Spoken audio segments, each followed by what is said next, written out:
Hey guys, Brian here. Welcome to vlog number 23. Currently, right now, on my way to go drop off some prints here. Let me go ahead and show you some of these. So I'm gonna put the rest of them on the screen, or at least pop them up in there. But these are the prints here. So I'm dropping them off to a good buddy of mine, Saul. And then this is another print I did, and this one was. And I'll go ahead and pop the original picture on the screen as well. But I'm gonna go ahead and drop these off to him, and I'll kind of take you guys on the journey. I think I'm gonna get some coffee just because it's kind of Saturday, and the news, I got some good news for you guys. So we passed 300 subscribers, so thank you guys so much. If you guys haven't subscribed yet, I hope you guys do. Please like and subscribe and comment below. I'm always trying to have conversations with you guys.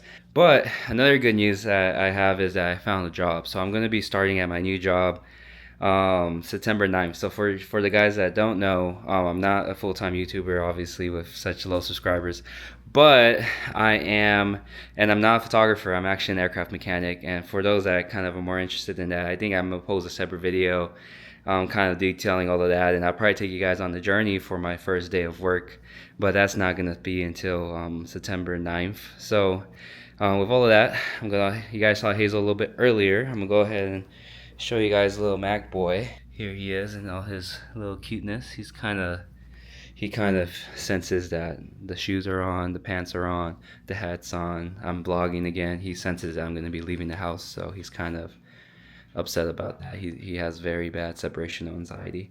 Anyways, so I'm gonna take you guys on the journey. Hope you guys enjoy, and I'll see you guys on the other side. Peace.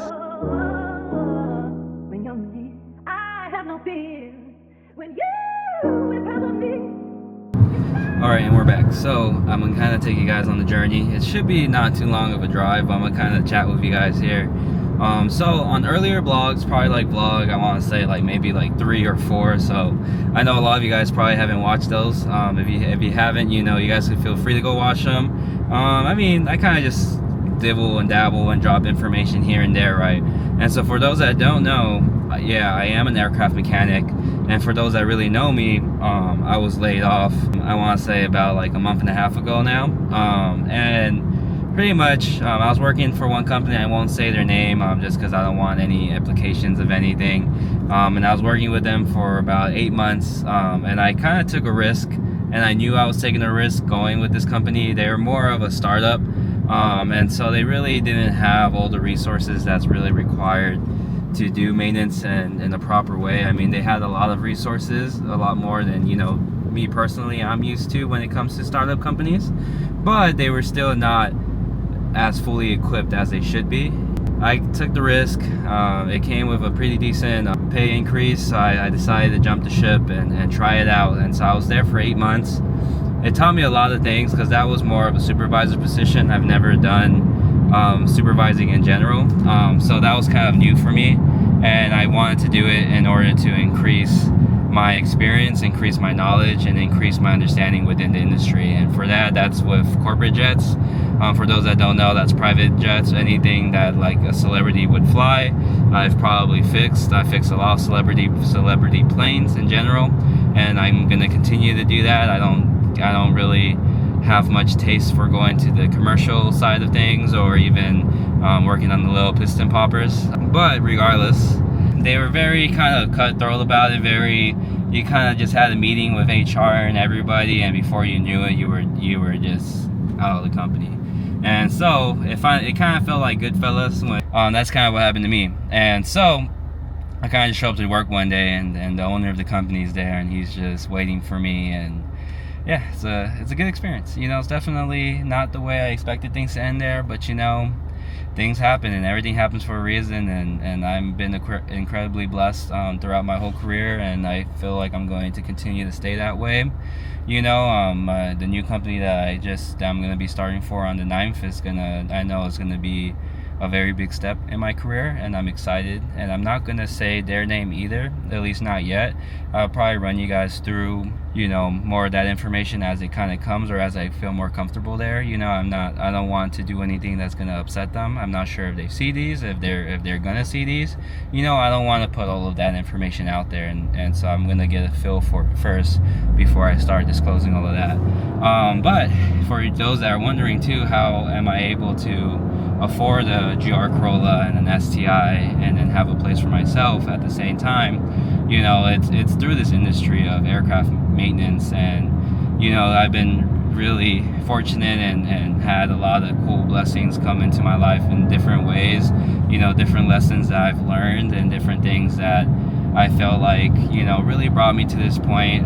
There is a lot of things that they don't happen overnight, you know. As I grow and I continue to learn, I continue to be bored, I continue to do this research, you know, you kind of learn. And so if you guys are kind of going down that path that you guys aren't too sure of what you guys want to do, you know, if you guys are mechanically inclined, you know, if you guys are thinking about even just being auto technicians, you know, I highly recommend just looking into aircraft maintenance. And there's just one school that I don't recommend, at least here in SoCal, which is Spartan. They're really expensive, and there's a lot of schools around the area that offer the same education for a quarter or a fraction of the price. Literally, like, I think Spartan charges up to $40,000 for the whole program, versus some of these schools out here that will do the same for about $2,000, you know, or some of them are even free. So if you guys are interested in that and you guys want to learn more about that, if you guys are a little lost and you guys want to have a different change, you know, the industry for me has been very rewarding. There's always a very high demand. You're never going to really be out of work for too long. Yeah, there's layoffs, and normally, you know, the maintenance side of things is usually the department that feels that first. But there's always someone hiring. There's always a job. There's such a high demand for mechanics, just because these days everyone's going to school and everybody is, you know, doing these office jobs, or they want remote work and they don't want to get their hands dirty, you know. And this is the perfect opportunity to really get into an industry. If you're mechanically inclined, or you're gifted with tools, you know, or you've just been looking for a calling, I think this might be something that you might get into, you know. And at the same time, you know, like for me, when I was growing up, I loved airplanes. I grew up in Palmdale, so I would always see like jets flying around, like even the B-2 bomber, the little Dorito plane, you know, flying around. And it always piqued my interest. I always thought about being a pilot. Never really thought about aircraft maintenance until I went and I did it, you know. And it's for me at least, it's been the best decision I've made in my life. And I think if it wasn't for this, I would not be where I am today, you know. And I think that's something that's kind of important to realize. And I feel like that's something that if you guys are, you know, really looking for something different, it takes 2 years. And if you earn your first license after that first year, you know, you're able to start in the industry, and you're going to be able to, you know, make a good living and be able to do the things that you want to do, you know. And the nice part about it is that you're always going to be with work. You're never going to be struggling to find a job. You know, for me, when I got laid off,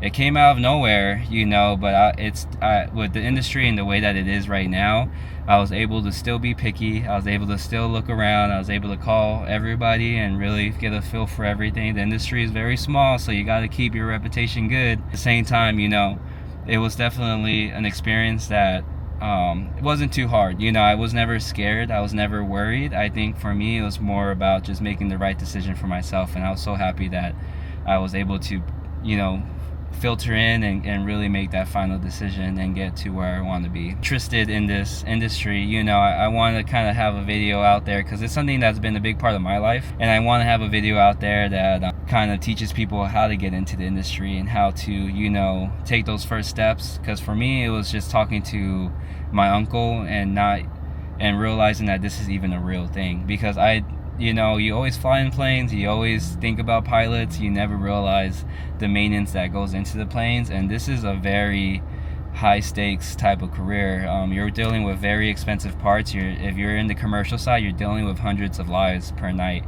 And so with all of that, you know, even though you're maintenance, not pilots, you know, at the same time, you know, your job is so crucial that it is compensated very nicely, you know. Like, it's not the best paying job in the world, but it's also not the worst. And so that's something that if you guys are interested again, you know, message me. If you guys are in the area, you know, definitely message me, and I could definitely help you guys, you know, kind of navigate through it. I feel like I've helped so many people already, and I will always continue to help people. We're getting towards the BMW here, so I'm going to go ahead and exchange these pictures, and we'll get back to the conversation once I get back. All right, just dropped off the photos. Anyways, so yeah, this is like the first time I've actually like been inside of a BMW dealership. I've been to Porsche dealerships before just for fun, just because, you know, you're never going to really be able to afford that. If you walk into a Porsche dealership and you walk out with a Porsche, that, I mean, it's like buying a house at that point, you know. So it's like, you know, like for me, I'm not in the social class to where I can do that. So for me, it's safe to just go and walk through a BMW dealership and not have to worry about accidentally walking out with a car. You know, that's a problem that I won't, you know, I don't really have, you know. Like, obviously I have the self-control to not buy a BMW, but this is my first time really walking, or, you know, getting into like a parking lot and just kind of seeing.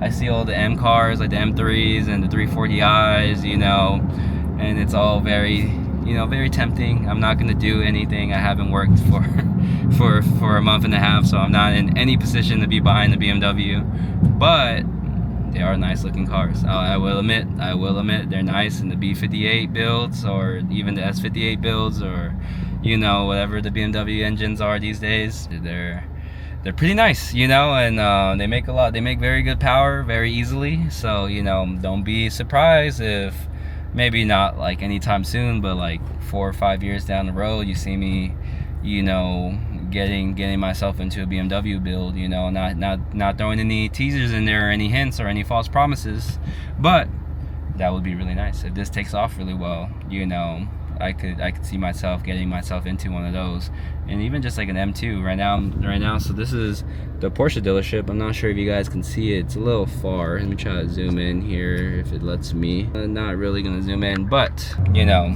very nice cars. I love those. I love the CTSVs, you know, or the CT4s, the black wings, you know, those are nice cars too. So like I said, don't be surprised if you see me in something like that. I mean, I could get to a point where I could see myself getting into something pretty luxurious. You know, I've had a good amount of cars at this point. I've never had a car that had like leather, like full leather seats or a full leather interior.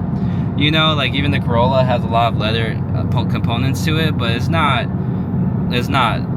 interior that you're gonna write home about. So maybe that might be something that, you know, I might want to get myself into. You know, maybe a goal of mine is to try to get into that in the future. But regardless, for those that don't know and those that haven't tried Philz Coffee yet, it's kind of, for me, it gives off the vibe of like drip coffee in a way, like coffee you would find like at like a gas station, or even just like at like a motel. It's really good. They definitely style it up pretty good. You know, obviously it is drip coffee, but I'm sure the coffee beans that they're using are really high quality and they're very good.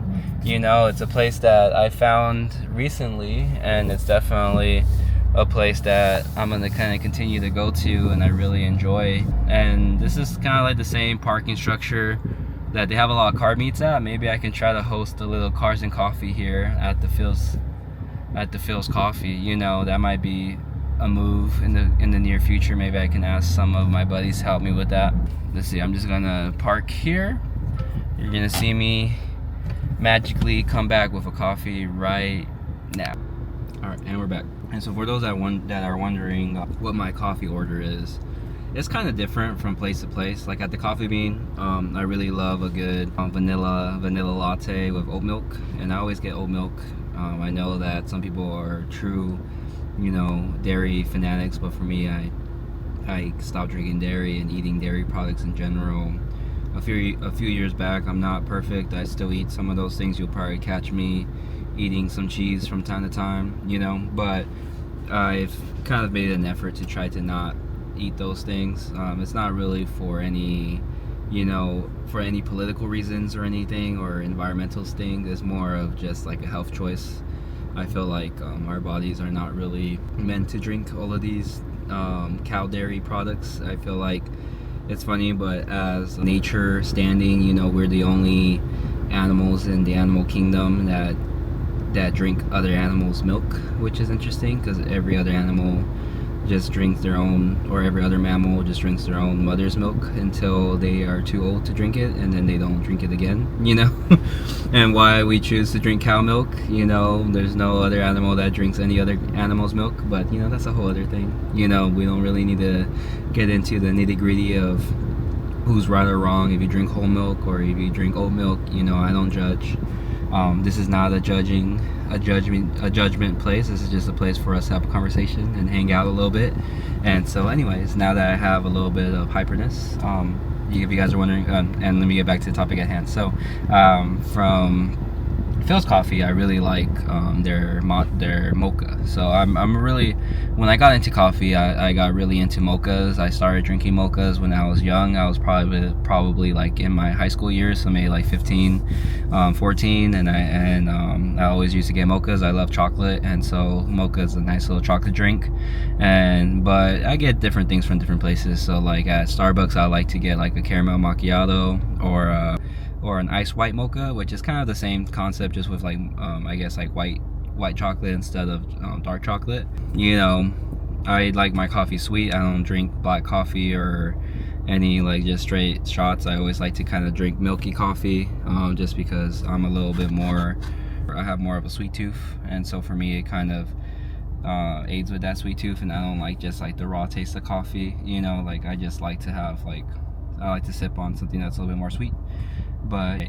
And so you guys are wanting to be aircraft mechanics, or people are kind of interested in becoming an aircraft mechanic. So what got me into it was talking to my uncle. He's been an aircraft mechanic for years and years and years prior to this, and he kind of put me on the game when I was in high school still, maybe like my junior year of high school, because I was really soul searching and really trying to figure out where I fit in. I had many career paths to, you know, really consider. I was you know, I got accepted to some universities, and then I also had passions for different things. So, you know, like in my head in the time, I know we're gonna get a little personal here, but in the time, you know, I really wanted to be a photographer. I think photography was probably like my #1 passion. If you guys see my Instagram pages, obviously, you know, you guys know that that's something that I'm really, you know, passionate about. Really, that's like my biggest hobby now. If I had my way when I first, you know, came to this conclusion, I would have dropped everything, went to art school, and just became a professional photographer. But my family was not having that, just to say the least. So my next passion was just being a mechanic. I really was into maintenance in general. I was very mechanically inclined, and so I felt like it was a career path that would kind of fit my you know, my skill set. And I remember taking like the ASVAB test, which is like a military test for those that don't know, and it kind of put me in that mechanical range where they kind of felt like I was more suited for mechanical positions, but not necessarily aviation based. It was more automotive based for me at the time, just because I didn't know that aviation stuff existed. And so I knew that that's something I wanted to do, but my parents were not having that as well. And I mean, they were kind of just looking out for me, right? I think there's nothing wrong with being an automotive mechanic. I have tons of friends that are automotive mechanics, and I feel like, you know, it's a good industry. But my parents, being parents, they always want to push you to school for whatever reason. It's always university. So at least for, you know, first generation parents, you know, it's always go to university, get your degree, and worry about it later. That's not what I ended up doing, but I ended up applying to university. I went to my orientation, and I accepted the university request, and then I went to my first orientation. This was for CSUN, or Cal State Northridge University, here in Southern California, and that was to become a physical therapist or kinesiology. And so you know, that's something that I wanted to do as well. That was kind of like my parents' pick of what I should do, and I feel like sometimes it makes sense, and it makes sense that I should have maybe went down that path. It would have been a lot of schooling, but I felt like it would have been a respectable career, I'm sure, for anyone that is a kinesiologist, you know, or that does physical therapy, really enjoys that field, you know. But yeah, that's kind of what got me down that path. And then eventually, after hearing me out a little bit, my dad kind of let me sit down with my uncle, and we kind of talked about what he does for a living, which was aircraft maintenance.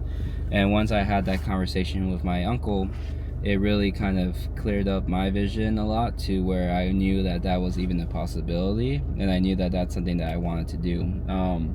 but I didn't have that. I had that conversation maybe a year before I made the decision to accept my offer for Cal State Northridge. And but then once I went to the orientation and I sat through it, it was not, I realized that university was just not for me. I think it was fun, it was cool seeing the campus, but then I think when they got down to the pricing of everything and they sat down all the financial stuff, I was looking at all those numbers and the math in my head was not mathing. Like, it just did not make any sense for me. I wasn't gonna go with scholarships. I could have applied for scholarships, but I didn't have anything lined up. I know that there's financial aid and all these other things, but for me it was just a little bit of a headache and I didn't want to do it. And so after coming back home from the orientation, my parents were probably more excited than I was, and then that's when I decided to have that deep talk, and I told them that I don't think I'm gonna go through with this, and I decided that I wanted to become an aircraft mechanic.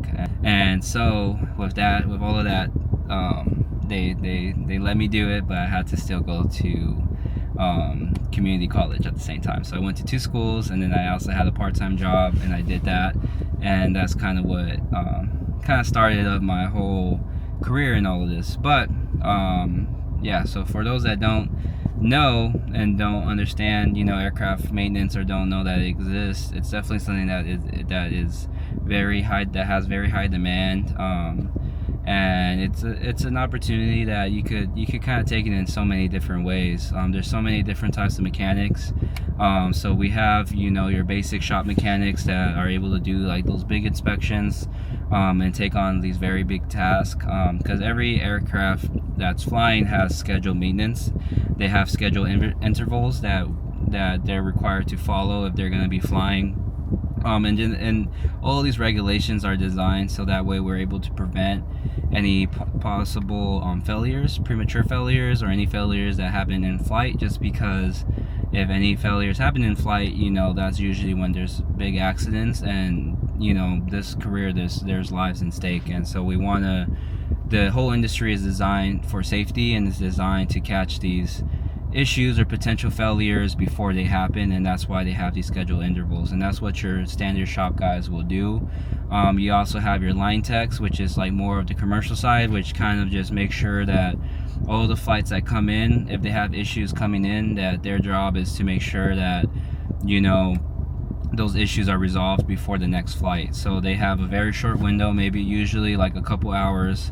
They'll come in, they'll talk to the pilots will give them their issues, they'll try to find quick fixes for them, they'll fix them up, patch them up, and then you will get going. And the goal is to not create any delays, because we all hate delays in the airport, and that's their one responsibility, is to make sure that there's no delays. And then you have your graveyard guys within that industry, which take care of the same issues, but just in the nighttime. So usually around 10 o'clock is the last flight that comes in at every airport, and once that aircraft comes in from its last flight of the night, those guys that are working those late shifts, it's their responsibility to fix all of those issues by 6 in the morning, because the first flight comes out at 6 in the morning. If that plane isn't ready and it's gonna delay the first flight of the day, that's whoever was in charge, that's on them, and that's a very, very big no-no. So for those guys that work those shifts, and the guys that are in charge of all of that, and the guys that lead all of that, that's something that has a lot of pressure, a lot of very serious implications. And I feel like that's usually where a lot of people start, because you're able to kind of really sit down with the issues. You're not patching things up and sending it off. You're really facing them, and the goal is to really fix them. There's ways around repairing things, but I won't really get into all of that, because there is definitely a lot of other things and a lot of rules that you'll learn in school or at your job, and there's really no need for me to get into all of that in this video. But that's another place that you can take it. And then there's your basic piston guys. So pretty much they have the same responsibilities as your shop guys, but they just work on the piston planes, which are just the normal propeller planes. And so for those guys, you kind of have your set location, you get in there, you work your propeller planes, and you know, you're in charge of all of those type of inspections. That's not the side of industry that I'm very familiar with. I'm not even very familiar with the commercial side, you know. And then you have your mobile technicians, which for me is the side of the industry that I've definitely always been part of. I've started my career in, as they call us AOG, and pretty much that stands for aircraft on ground, and it pretty much means wherever the aircraft breaks on the ground, we're gonna be sent to go fix it. And that's the job that I have now, and that's gonna be the job that I'm probably gonna keep until I get a little bit older, and then you'll see me kind of settle down at a random shop. But for now, I like to travel. I like to kind of be on the road and see different things, and it comes with its own set of benefits. Normally, like, you get your set per diems, your set rates, your set overtimes, you get paid for travel, hotels, food, expenses. All of those things are normally covered, flights and all that stuff. And depending on what the company you work for, you know, you usually get some cool vacations out of it too. Not vacations, but they're work trips, right?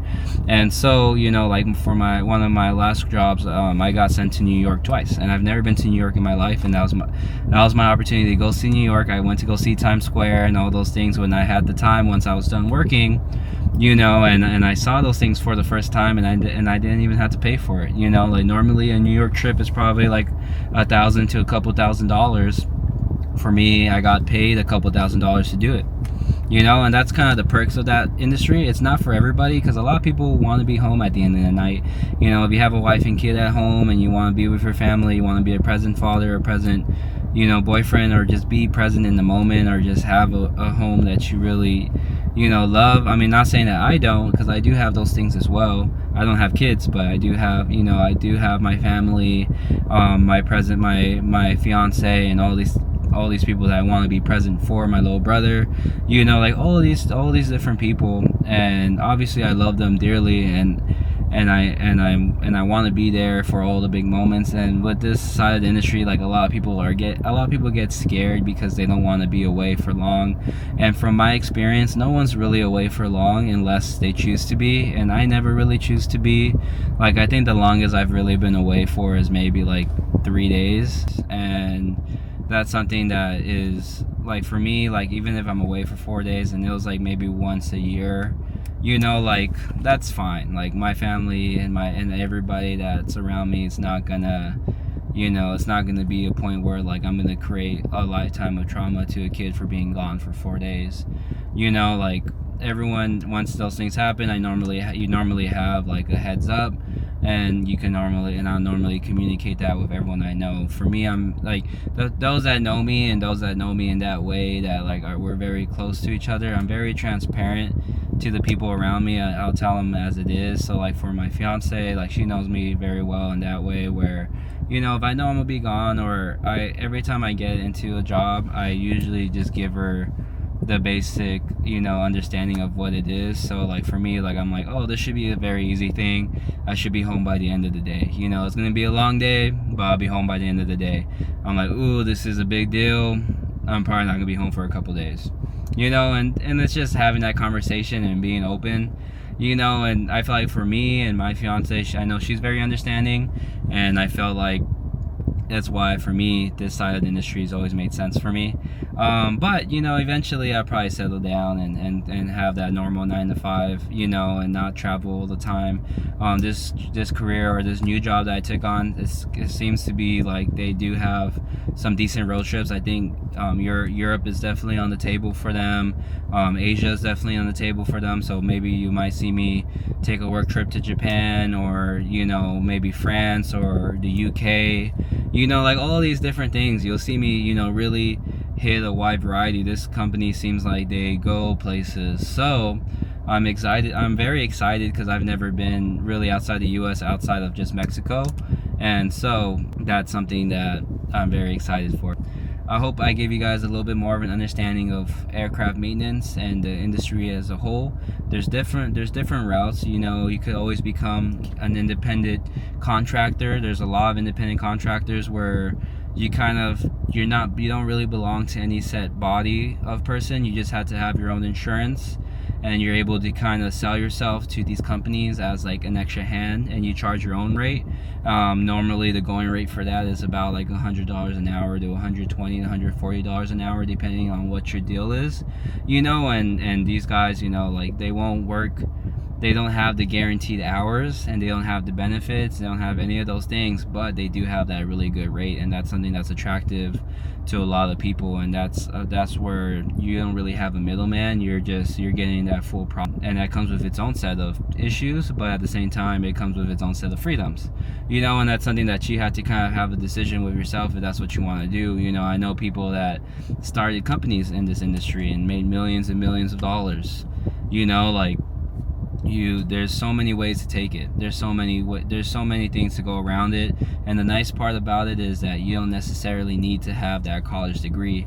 It's nice to have it, but you don't need to have it, you know. For me, I never got any degrees, and a lot of the people that I work with don't have degrees, but it is nice to have, especially if you're going for the higher positions. Like if I wanted to become a manager or a CEO, or you know, someone within the higher ups of a big company, you know, having a degree would really help, you know. And I feel like that would set you apart.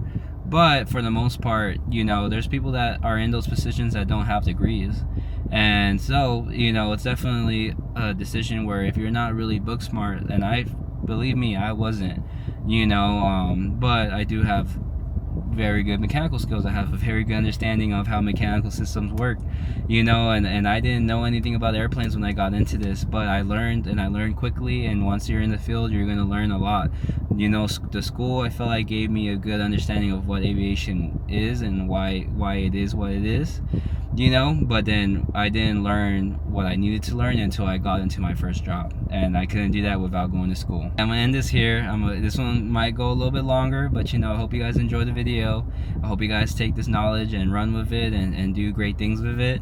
And if you guys are happy where you guys are, if you guys have other career ideas down below, you know, this is more for the younger generation, or people that just want to change in their life in general. You know, there's so many different options and so many different places to go, and it's never too late to follow different career paths, you know. Like for me, for one, like I know I'm probably not gonna be a mechanic for my whole life. I think there's gonna be definitely a shift in my life in the future, but for now I'm really happy where I am, you know. But I know that life is short, but at the same time life is kind of long, and sometimes you want to change. And so I'm making this video in order to hopefully educate you guys, and hope that you guys take this and, you know, just know that there's different things out there. And if you guys have more questions, just comment down below, or just DM me on Instagram, and I'm more than welcome to do research for you guys, or help you guys do research and help you guys get into the right doors. Enjoy the rest of your day, and make sure that you're taking care of yourself, take care of your cars, drink your water, and peace.